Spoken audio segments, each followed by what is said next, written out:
Hello, I'm Dr. Rory MacLellan, a postdoctoral researcher at Historic Royal Palaces, specialising in the Knights Hospitaller.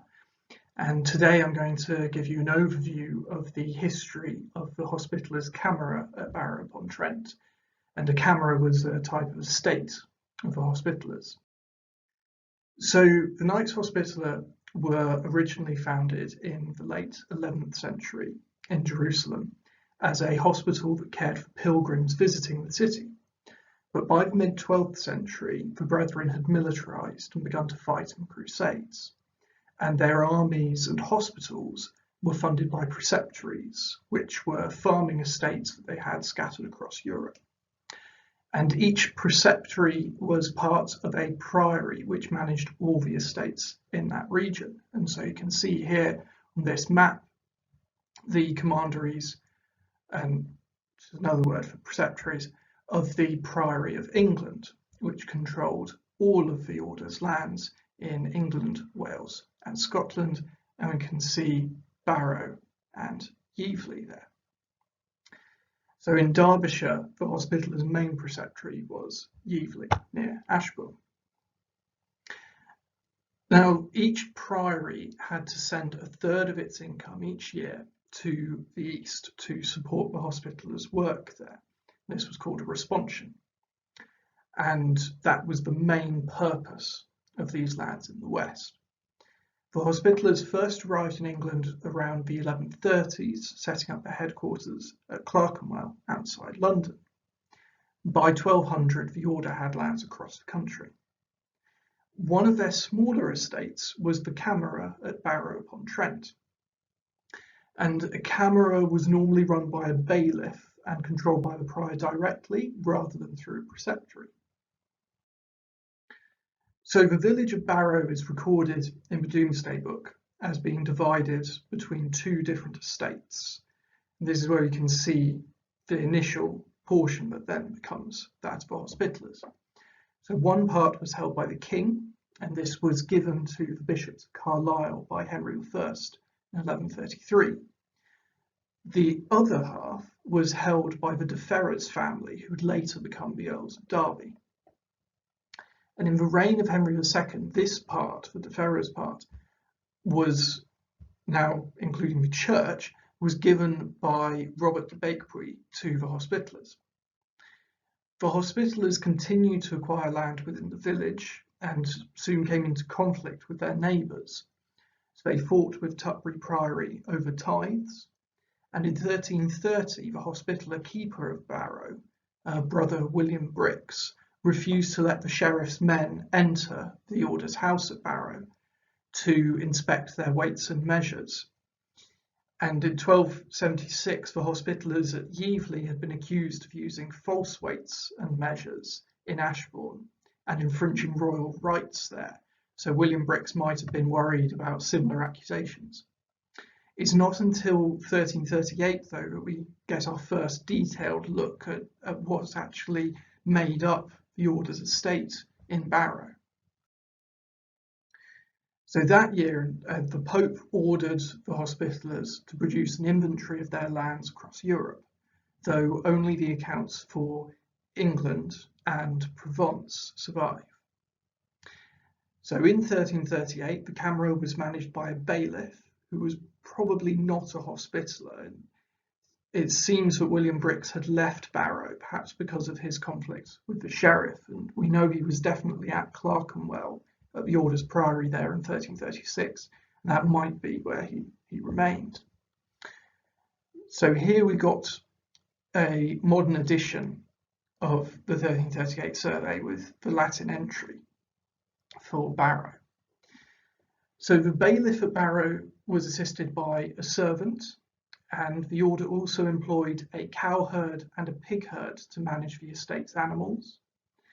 In terms of property, in addition to the church, the order had a house in Barrow with a garden and an orchard that seemed to have been attached to it, a windmill, and also a dovecot, as well as 80 acres of land and 6 acres of meadow.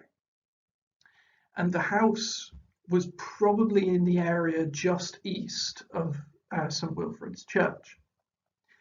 Now, the main purpose of the camera was to raise money for the order, and the 1338 account records the estate made most of its money from land, rents, livestock, and the tax that villagers would have paid to use the windmill. The site would also be used for recruiting, and the 1338 survey does record 2 men living at other preceptories who may have come from Barrow. So there was a Roger of Barrow, a Hospitaller sergeant, serving at Hogshaw Preceptory in Buckinghamshire, and a John of Barrow, who worked for Hospitallers as the Vicar of Dalby, a church they held in Leicestershire. And though John of Barrow was not a Hospitaller himself, he was a confratra, which was a sort of associate member of the order who would pay an annual fee to enjoy some of the legal benefits and spiritual benefits of being linked to the Hospitallers. But by 1433, Barrow was no longer a camera, and it had been joined with the order's estate at Yevley to form a new preceptory of Yevley and Barrow. And this was quite common in the later history of the Hospitallers, as the number of brethren they had in England started to fall, so they had to centralise more.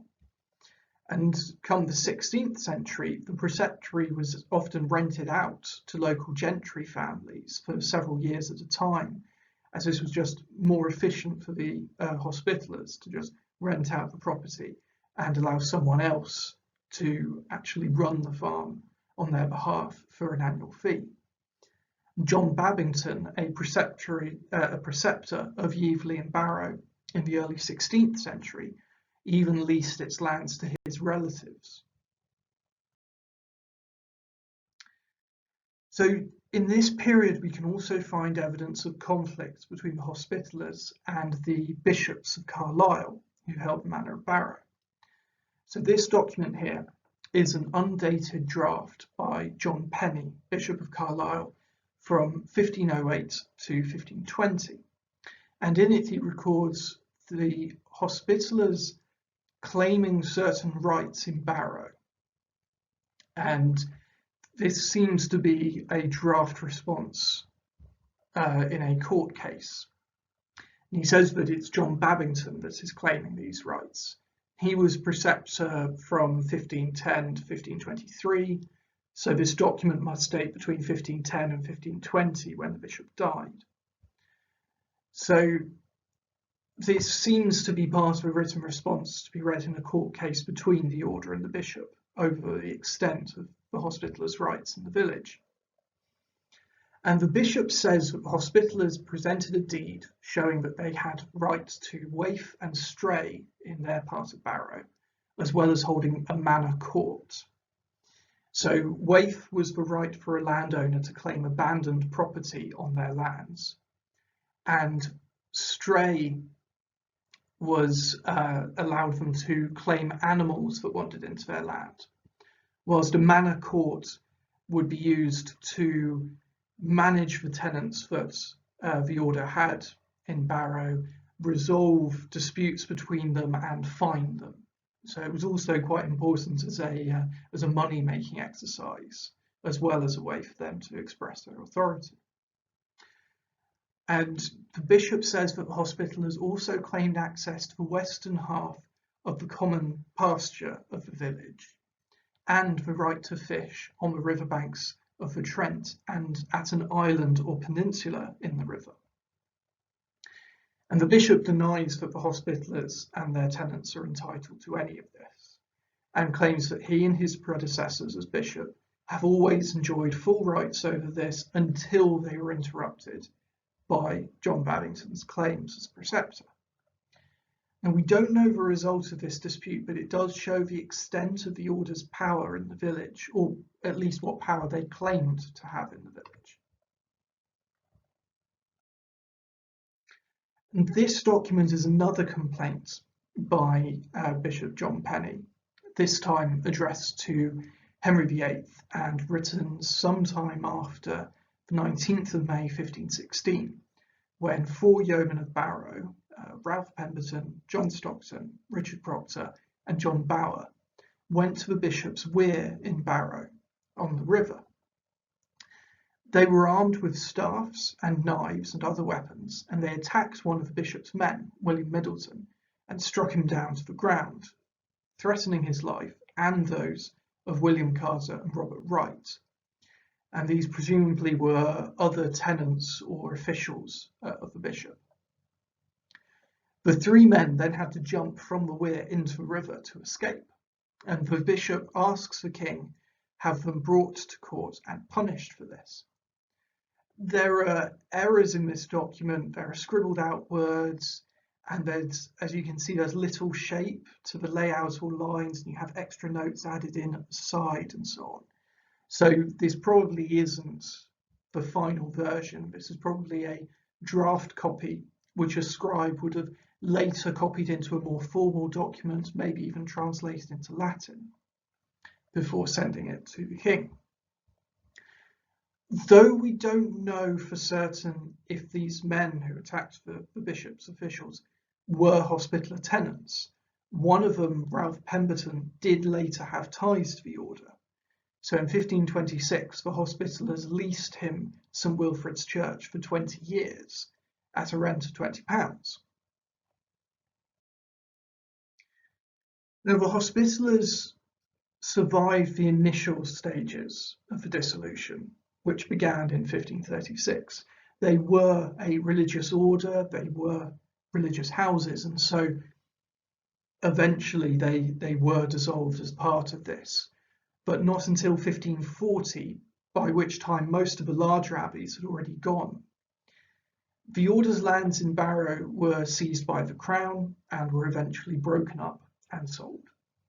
And the last detailed account of Yevley and Barrow Preceptory comes in the Valor Ecclesiasticus, which was a survey made in 1535 of all the religious houses in England and Wales, and it was conducted as a prelude to the dissolution of the monasteries. They knew the value of the lands that were going to be seized. And by then, the rectory of Barrow had returned to the Hospitallers from Ralph Pemberton. The surveyors listed all of the preceptory's allies and benefactors who were prayed for each week in the chapel at Yevley, and they still included Robert de Bakery. So over 350 years later, the order was still praying for the man who had given them St Wilfrid's Church, and St Wilfrid's remains the main standing evidence of the Hospitallers' centuries-long history in Barrow. Thank you.